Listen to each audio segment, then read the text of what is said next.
Filipenses capítulo 4.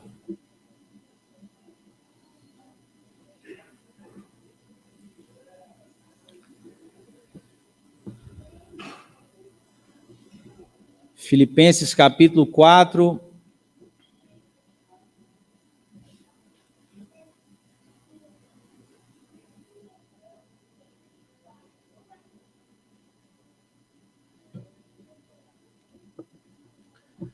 Nós vamos fazer a leitura do verso 4 até o versículo 9.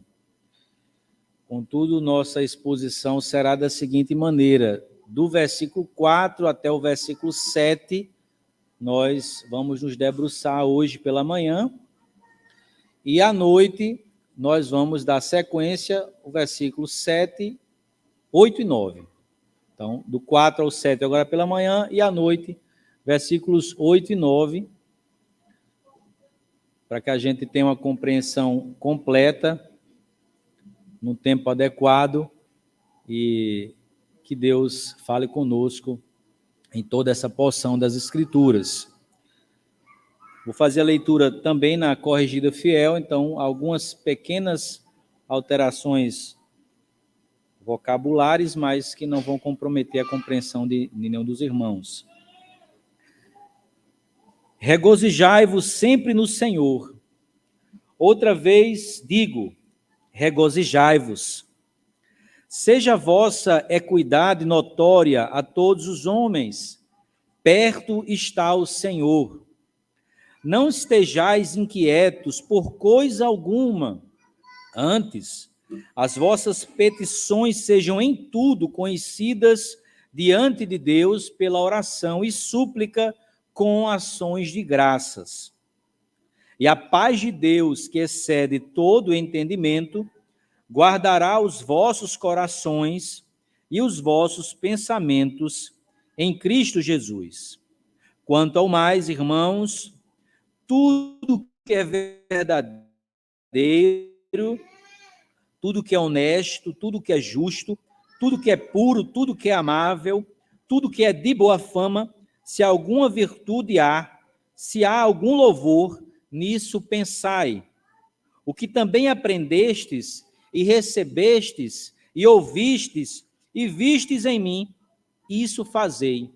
E o Deus de paz será convosco. Amém. Oremos, meus irmãos. Santíssimo Deus Todo-Poderoso, nós dependemos completamente da Tua palavra para nos sustentar, para nos manter, para nos direcionar, para nos alimentar a alma e dirigir todas as nossas disposições. Ajuda-nos, ó Deus, nessa manhã, falando conosco e nos alimentando. Que a nossa mente, Senhor Deus, que o nosso coração esteja guardado em Ti, de forma que possamos ouvir a Tua voz e que o Senhor seja glorificado, fazendo a Tua semente ser plantada e crescer proficuamente. Em nome do Senhor Jesus Cristo, muito obrigado. Amém. Meus irmãos, se há algum texto conhecido nas Escrituras, esse é um deles. Talvez na sua Bíblia tenha: alegrai-vos sempre no Senhor, regozijai-vos sempre no Senhor. Outra vez vos digo, regozijai-vos, alegrai-vos. Talvez essa carta seja uma das cartas mais contraintuitivas que nós vamos encontrar na Bíblia. Há quem chame essa carta aos Filipenses de uma carta da alegria, a carta da paz. O Dr. Martin Lloyd-Jones, inclusive, traz intitulado em seus 2 livros sobre esse texto, A Vida de Paz, a Vida de Alegria, ou A Verdadeira Paz, a Verdadeira Alegria. E muitos de nós, quando têm acesso a isso, tem aquela impressão de que aquele que emitiu esse texto, aquele que emitiu essa informação, talvez não conheça a nossa situação. talvez não sabe o quanto nós passamos dificuldades. As lutas que nós muitas vezes enfrentamos de todas as frentes. Sejam lutas comuns na família, questões de divergência de opiniões no trabalho, seja conflitos ideológicos na vizinhança, seja alguma enfermidade simples ou grave, questões que muitas vezes nós não sabemos nem responder à origem. Às vezes, quando nós lemos um texto como esse, nós nos perguntamos, será que esse texto se aplica a mim, que estou passando por tantas dificuldades? Mas quando nós lemos até mesmo o contexto imediato dessa carta, o texto expresso, nós vamos ver várias situações em que o apóstolo Paulo fala de tristezas, e não tristezas simples, como o caso da enfermidade de Epafrodito, que ele fala que graças a Deus que ele não morreu, porque senão seria tristeza sobre tristeza, aflição sobre aflição. Essa é uma das cartas que Paulo escreve quando estava preso em Roma. Essa cidade é a cidade em que ele, apesar de poucos dias lá, já foi preso e surrado com vara, amarrado pelo pé do lado de soldados para vigiá-lo. Quando ele escreve essa carta, o percurso que o levou até Roma, até naufrágio aconteceu. Então, se há alguém que pode dizer realmente, eu sei o que é sofrimento, sei o que é dificuldade, sei o que são lutas, é o escritor dessa carta. E que muito provavelmente nenhum de nós chega a uma fração ínfima dos sofrimentos que Paulo passou, para que, com muita propriedade, falasse para nós: alegrai-vos. Essa alegria não é uma alegria transitória, não é um gozo, não é um regozijo em que a gente pode dizer que começou e terminou. Não é aquela circunstância que nos traz aquela explosão de dopamina, de felicidade, de prazer, que você já sabe que daqui a pouco vai acabar. Não é uma alegria que obrigatoriamente se expressa nas feições do nosso rosto. É uma alegria inexplicável. É uma alegria que desconsidera o tempo, o modo, as circunstâncias, as adversidades. Pelo contrário, é uma alegria que é preliminar a tudo isso. É a sensação, é o gozo profundo, interno, que vai fazer com que nós lidemos com todas essas circunstâncias da vida e a enfrentemos com alegria, que não permite que o exterior determine o interior, mas esse interior alegre vai fazer com que vocês enfrentem todas as circunstâncias temporais. Mas há uma peculiaridade nessa alegria, que Paulo não deixou passar. Poderia simplesmente ficar dizendo: alegre-se, alegre-se, fique feliz o tempo todo, como aquela instrução fatalista que o mundo dá, do tempo todo você ignorar as circunstâncias, de que você não se deixar afetar pelos contextos em que você vive, ainda que adversos. A visão estoica mais falada hoje em dia, acredito que nunca foi tão incentivado em todos os círculos um pensamento estoico, um pensamento insensível, um pensamento não influenciável, um pensamento superior às circunstâncias. Não é isso, porque o homem por si só ele é frágil, ele é inclinado à tristeza, ele é inclinado à afetação, ele é inclinado ao que o derruba. Mas a peculiaridade aqui é o que ele diz logo em seguida: regozijai-vos sempre no Senhor. A diferença que Paulo traz aqui de todos esses que falam sobre alegria, inclusive até de formas materialmente transcendentais da época, é que a nossa alegria ela tem um fundamento permanente. A nossa satisfação aqui, a ponto de olharmos todas as coisas que nos cercam, tem como base o fato do Senhor. E que Senhor é esse? É o Senhor que nos garante de que, independente das circunstâncias em que estivermos vivendo, Ele está conosco. O fato de alegrar-se no Senhor não é simplesmente falarmos, eu vou ficar alegre por causa de Deus, eu vou ficar alegre porque Deus, não, eu vou ficar alegre porque, de fato, Deus está comigo e a todo tempo Ele me sustenta, Ele me move, Ele me conduz.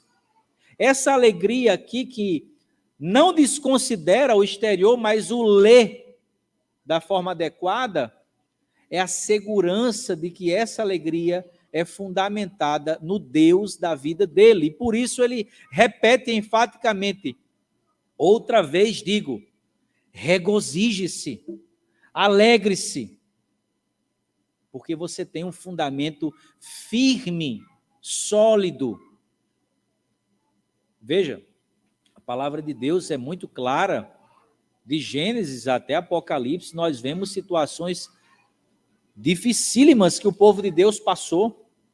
O próprio Senhor Jesus Cristo nos diz que teríamos aflições, teríamos sofrimentos, as mesmas intempéries que os ímpios passam, nós passamos também. Se ambos, um ímpio e nós, ficarmos sob o sol o dia inteiro, muito provavelmente queimaremos a pele do mesmo jeito. Se nós tivermos práticas semelhantes, teremos resultados semelhantes. Pandemia veio, ímpios e crentes morreram, sofremos, ficamos doentes. Mas uma coisa que faz com que a nossa alegria não acabe é o fato de que em todas essas circunstâncias podemos estar alegres, porque essa alegria ela é fundamentada no Senhor. Isso deve trazer para nós uma plena segurança. Veja, o contexto começa com essa alegria, nos mostrando que essa alegria ela vem do Senhor, ela é fundamentada em Deus, que não passa, que não se submete a nada disso, mas nos assegura a tranquilidade para prosseguirmos. Mas no verso 5, olha o que Paulo diz: seja a vossa equidade, talvez na sua Bíblia esteja moderação, notória a todos os homens, perto está o Senhor. O que é que significa isso? Quando nós lemos, seja a vossa moderação, a vossa equidade, conhecida de todos, seja patente aos olhos de todas as pessoas, aqui, não somente na igreja, mas de todas as pessoas com quem nós nos relacionamos. O que é que significa isso? Paulo está encorajando o povo de Deus aqui em Filipenses e também a nós, a não buscarmos uma justiça própria, incondicionalmente, não pelejarmos insistentemente pela satisfação e pela busca do nosso próprio deleite.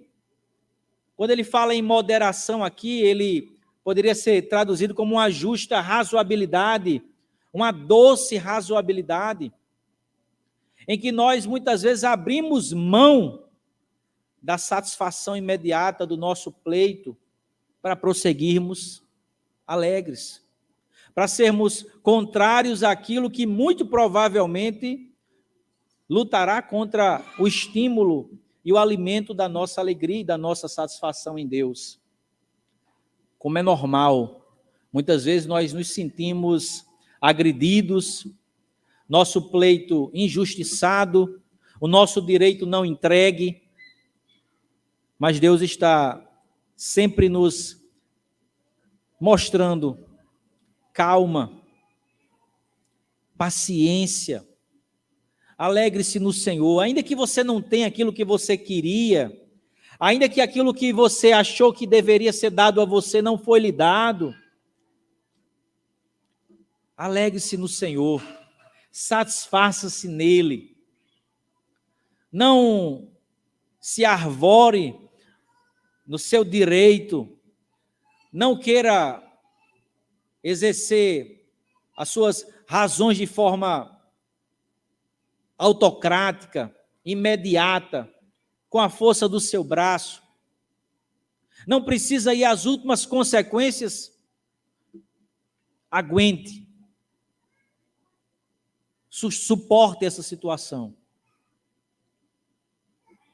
A sua alegria, ela está fundamentada no Senhor. E aqui, ao final do verso 5, ele traz uma expressão emblemática, depois de tudo isso: perto está o Senhor. Perto está o Senhor. Depois de dizer que a nossa alegria é sempre e é no Senhor, depois de dizer que nós não precisamos ser caracterizados pela belicosidade, como os briguentos, como os ríspidos, como os ignorantes, como os grossos que buscam até as últimas consequências a satisfação da sua própria justiça, ele diz mais uma vez: perto está o Senhor. Sua alegria, que é sempre no Senhor, agora deve ir um pouco mais fundo nessa reflexão. Perto está o Senhor. E o que significa perto está o Senhor? Aqui há algumas possibilidades que se aplicam de forma intercambiável. Todos nós precisamos esperar com paciência e justa expectativa a vinda do nosso Senhor Jesus Cristo. E o que é que isso implica para nós? Quanto mais nós ansiamos pela presença vinda dele,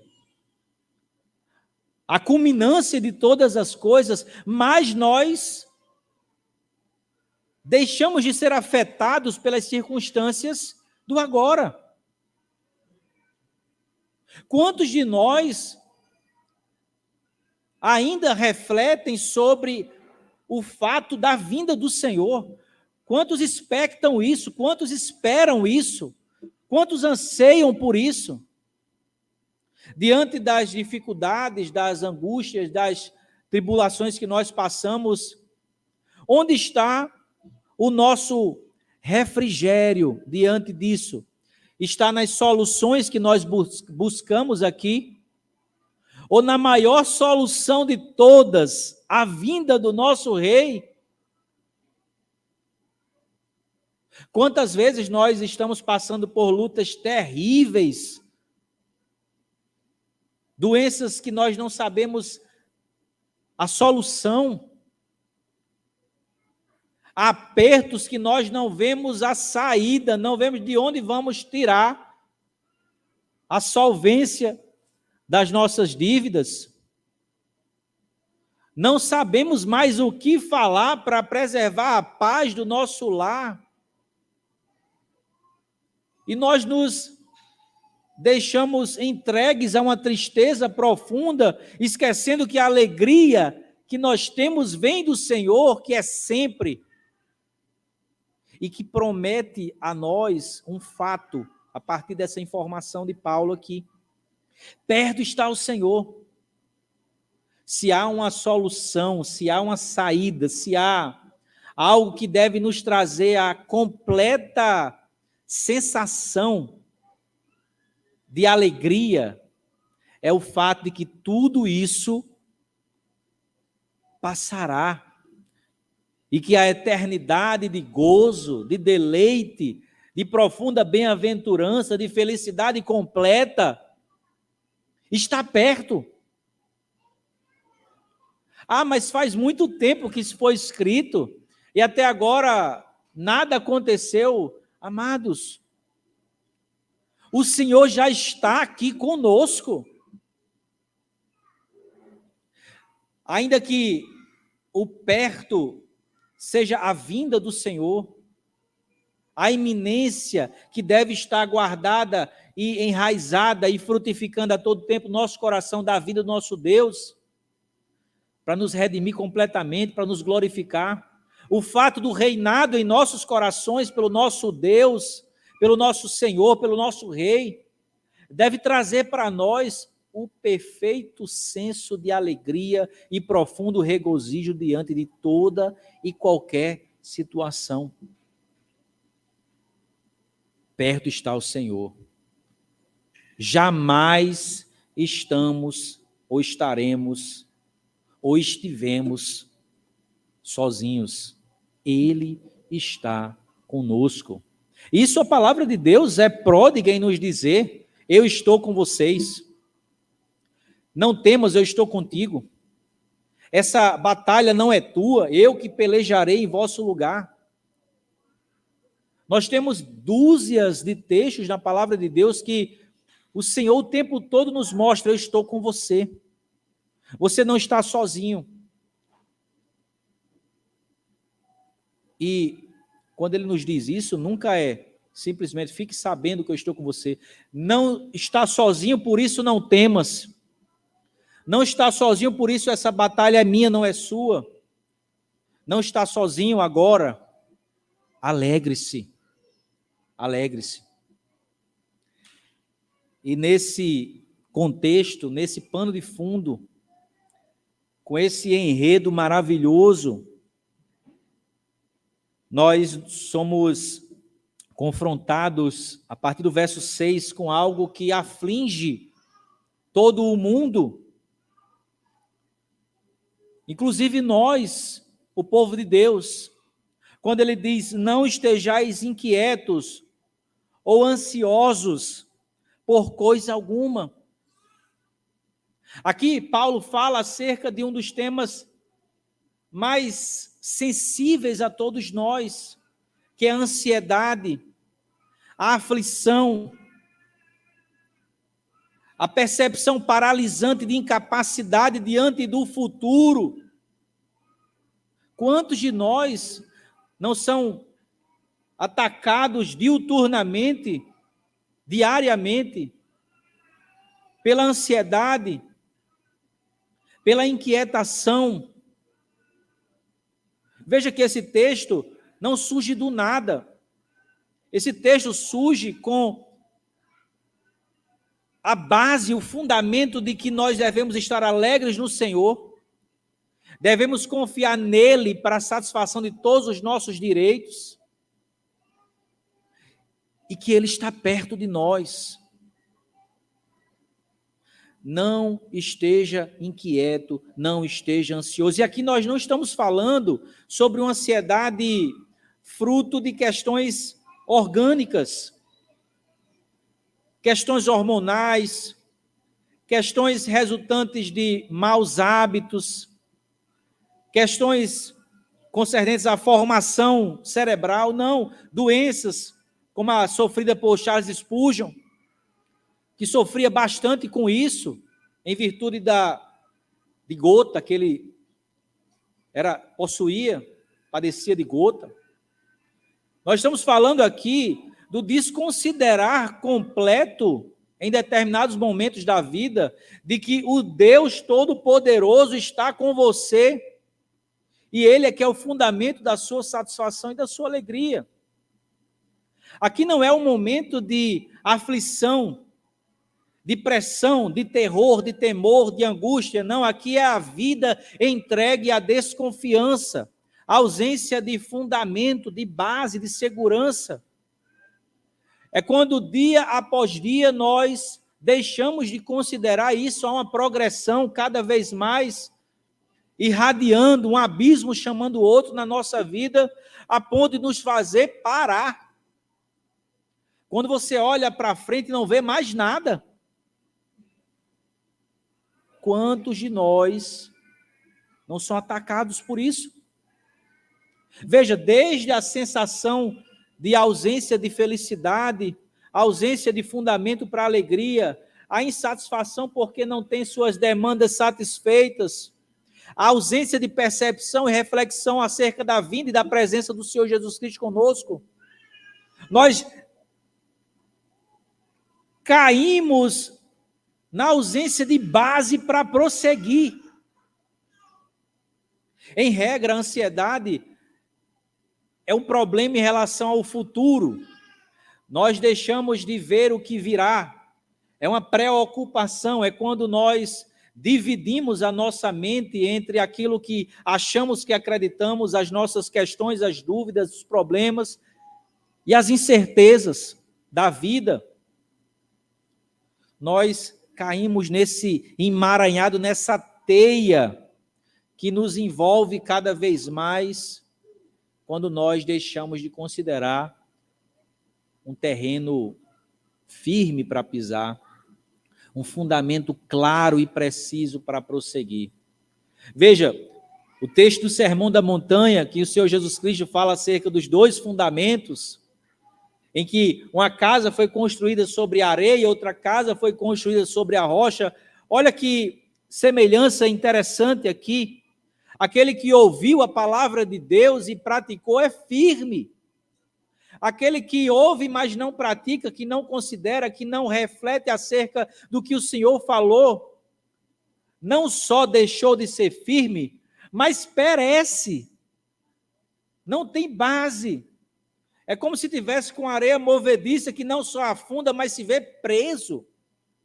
E essa é a sensação daquele que sofre de uma ansiedade pecaminosa aqui, crônica. Ele está cada vez mais preso, se sente cada vez mais incapacitado. É como algo que vai colando, grudando, pegajoso, como que um pântano em que ele vai afundando e não vê saída. Quando, na verdade, o seu maior problema não está em relação ao futuro, não está em relação àquilo que ele acha que pode ou não acontecer, está na falta de base, de fundamento firme, de ausência de percepção de que ele deve estar sempre alegre no Senhor e de que o Senhor jamais o deixou, em momento algum ele esteve só.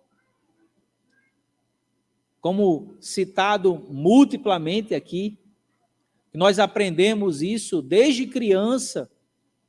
Deus executa o seu decreto eterno para a sua própria glória, conforme as suas vontades maravilhosas, criando e preservando, cuidando, regendo através da sua providência.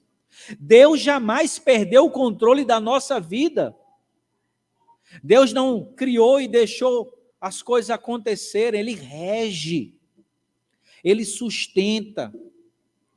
E muitas vezes, diante das adversidades, nós esquecemos disso. Das coisas mais simples, das coisas mais banais. Nós nos angustiamos, meus irmãos, por coisas que Deus disse que jamais iriam faltar. Mas também nos afligimos por coisas que Ele disse que não era necessário. É como se Deus nos prometesse dar o alimento, a moradia e a vida plena. Mas eu quero o melhor restaurante, quero a melhor casa e quero uma vida transbordante. É proibido ter a melhor moradia, o melhor alimento e uma vida transbordante? Não, meus irmãos, a Bíblia é farta de homens de Deus prósperos em demasia. Mas o movimento não é esse. O movimento é começar confiando em Deus do básico e procurar sempre, em cada detalhe, encontrar contentamento naquilo que Ele nos dá. Por quê? Porque nunca nos deixando sozinhos, Ele sabe o que de fato é o necessário para nós. Não há motivos, meus irmãos, não há razões que nos deixem entregues à ansiedade. E ele segue. Não estejais inquietos por coisa alguma. Antes disso, ou ao invés disso, ele não diz apenas deixe a ansiedade, deixe as preocupações, deixe as inquietações. Ele nos dá o antídoto para isso. Ele nos dá o remédio para a ansiedade. Ele sabe, meus irmãos, que nós somos fracos, que nós somos pó, e nós só podemos encontrar segurança, força e perseverança nele, mas não é algo distante. Desde Gênesis nós vemos Deus se aproximando, se relacionando, se envolvendo, se comunicando com nós, e aqui mais uma vez, ele nos diz: as vossas petições sejam em tudo conhecidas diante de Deus, pela oração e súplica, com ação de graças. Deus está nos dizendo: não caia no pecado da ansiedade, da desconfiança, da descrença. Mas como é que você vai sair disso? Você já está lá. Você já está envolto por esse emaranhado de desconfiança, de instabilidade. Você já rejeitou uma tristeza, uma felicidade, uma alegria completa e atemporal. Como você vai sair disso? Ore. Ore a Deus. Mas não ore aquela oração da fome. Senhor, muito obrigado por esse alimento. Senhor, abençoa. Tu sabes. Meu irmão, ore por mim, eu estou sentindo isso. Senhor, abençoa a vida de fulano de tal. Não é assim. A oração que Deus nos ensina aqui é uma oração pessoal. Ele usa aqui pelo menos 3 verbos para falar sobre a mesma coisa. Sobre o mesmo instrumento, o mesmo meio de graça. Ore, peticionando especificamente, apontando precisamente qual é a sua aflição, a sua necessidade, as razões que lhe levaram a essa situação, e não somente isso, suplique. Quando a gente fala em súplica, o que é que nos vem à mente? É aquela oração altiva? É aquela postura imponente, viril, em que olha de igual para igual e Senhor, abençoe esse miserável. Todos nós já vimos isso.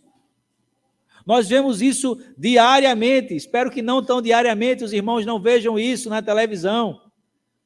Mas nós vemos pessoas que determinam as coisas para Deus, se arvoram em atributos não comunicáveis do Senhor e querem que Deus se submeta a eles. Não é essa oração que está aqui. Essa oração que está aqui é aquela que Isaac orou por Rebeca, que era estéril, com insistência, com instância, com súplica. Aquela em que ele disse: Senhor, eu não sou nada, eu sou incapaz, eu não tenho condições de resolver isso aqui. Quem pode resolver isso é o Senhor. Eu não tenho o que fazer. E além de eu não ter o que fazer, ninguém mais tem, a não ser o Senhor. É aquela oração que diz: Senhor, eu já pensei de tudo e de todas as formas para resolver essa minha situação. Não dá mais. É aquela oração que se despe de toda a autoconfiança e se humilha diante da poderosa mão de Deus que o exalta. É aquela oração, meus irmãos, como a Diana, que muitas vezes não consegue nem expressar em palavras audíveis, mas balbuciando, se humilha diante daquele que pode resolver a sua demanda. E que ainda se não resolver, falará como os três, Sadraque, Mesaque e Abdenego, dentro da fornalha. Se o Senhor nos tirar, tudo bem. Mas ainda que Ele não nos tire da fornalha, nós não vamos rejeitar, não vamos negar o nosso Deus. É aquela oração que se submete ao sim e ao não. Não é aquela oração que vai no meio de um tapete X e Y e diz que tem crédito com Deus e manda Deus fazer. Não, é aquela oração que diz: Senhor, faça-se a tua vontade e não a minha. É uma oração suplicante, com petições específicas, porque é uma oração pessoal. Ainda no Sermão da Montanha, o Senhor Jesus Cristo nos fala sobre a oração e deixa muito claro que não é a repetição, não é a ritualística, não é o palavreado que vai fazer com que Deus se convença ali e fale conosco positivamente. Não, mas é a oração que reconhece a grandeza de Deus, a sua suficiência, a dependência que temos diante dele. É aquela oração que se submete nos mínimos detalhes e apresenta as mínimas necessidades a Deus. É aquela oração que reconhece até o próprio estado de pecado, suplicando perdão. É aquela oração que muda quem está orando. Esse é o cerne daqui. É aquela oração que se desnuda a ponto de se autoexaminar e ver, muito provavelmente, aspectos necessários à mudança pessoal. Essa é uma oração, tal como a palavra de Deus nos ensina. É a oração que se despe, é a oração que se relaciona. É aquela oração que Adão fazia no Éden, aquela comunicação desnuda,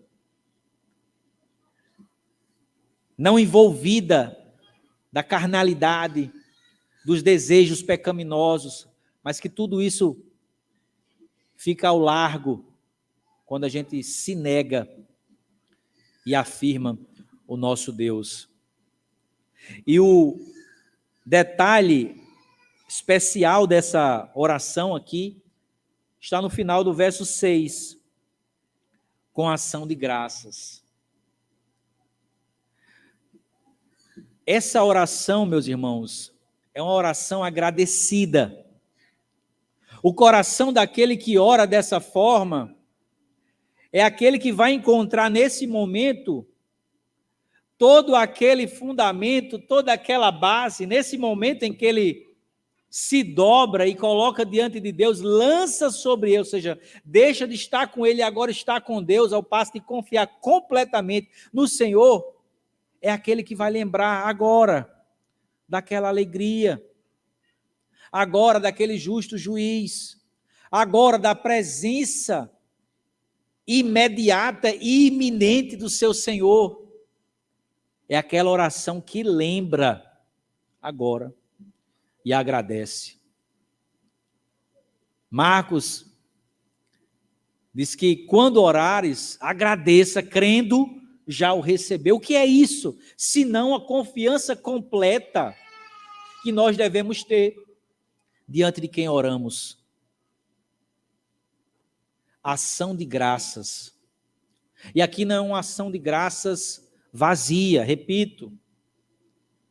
É aquele momento em que nós verdadeiramente lembraremos quem é Deus, como Ele se revela a nós pela sua palavra. O que Deus fez na sua revelação, os seus atos redentores, os seus atos maravilhosos, os seus atos miraculosos e providenciais na história. Mas também lembraremos o que Deus requer de nós.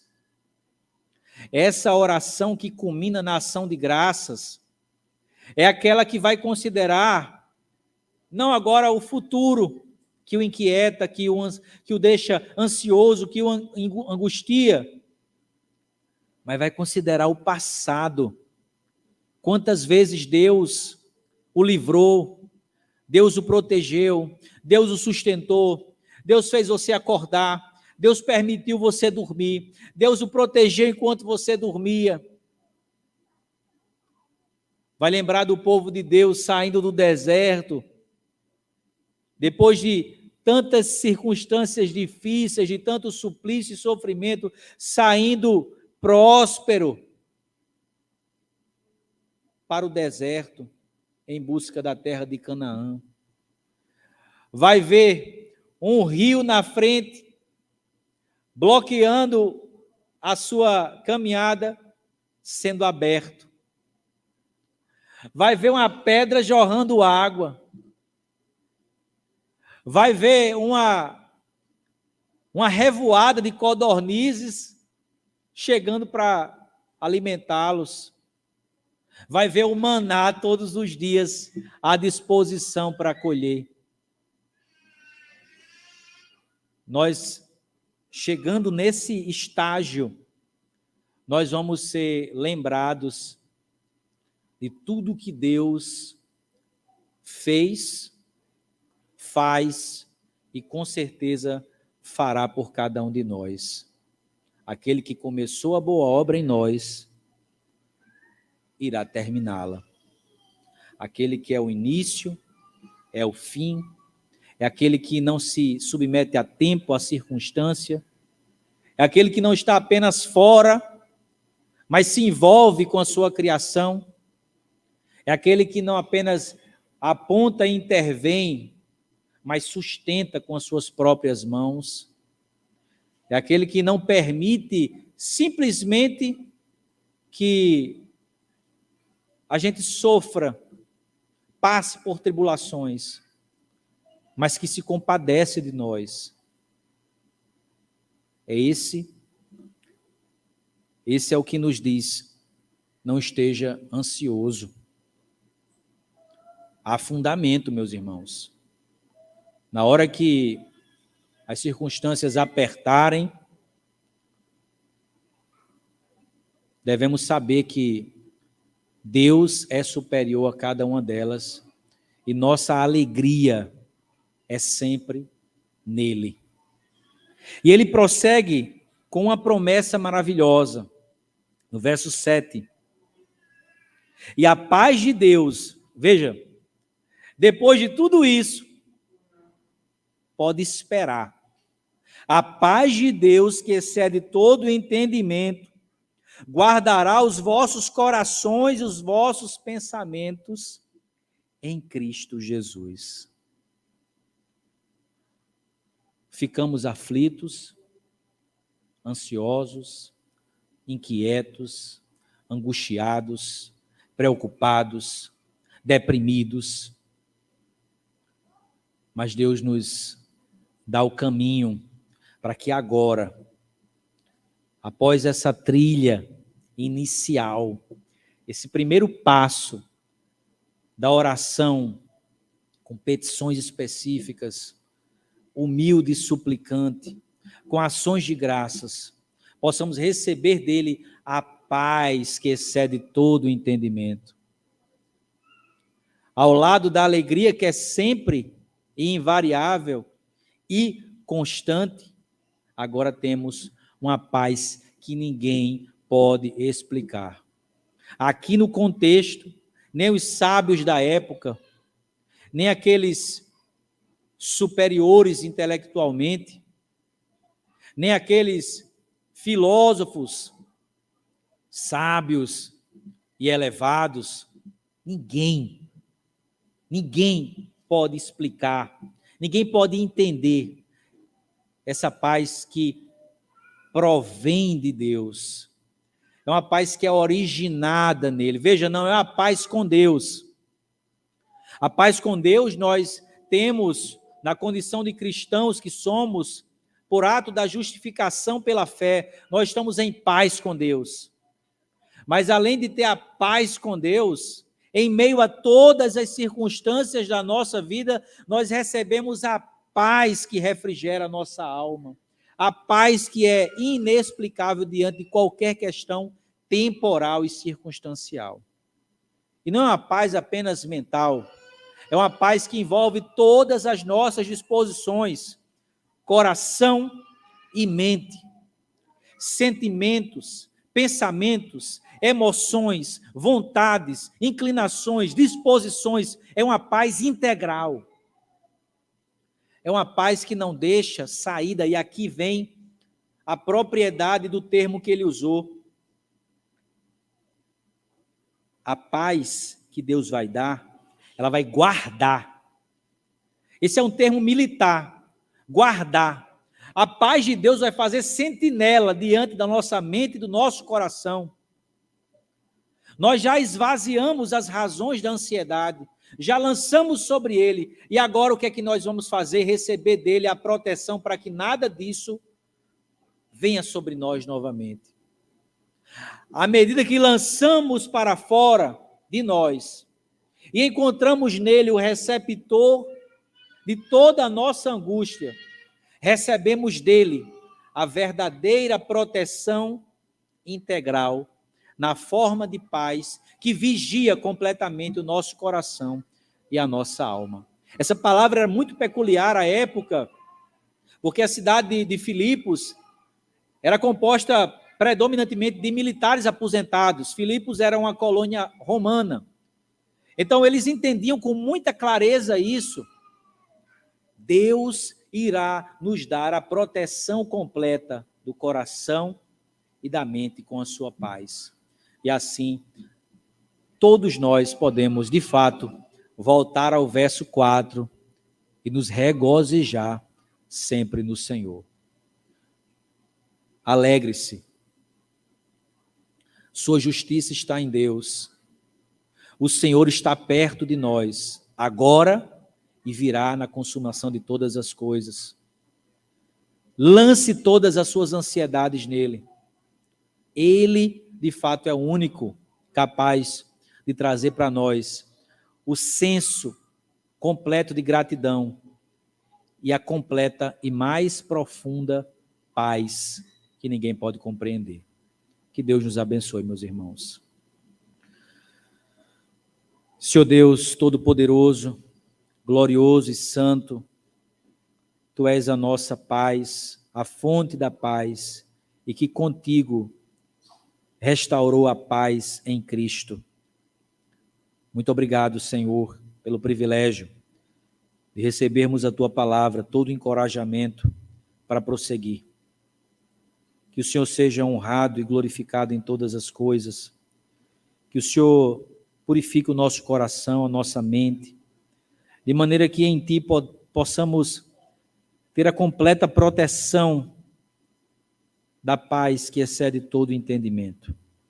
Abençoa-nos, ó Deus, e que o Senhor seja honrado em nome do Senhor Jesus Cristo. Amém.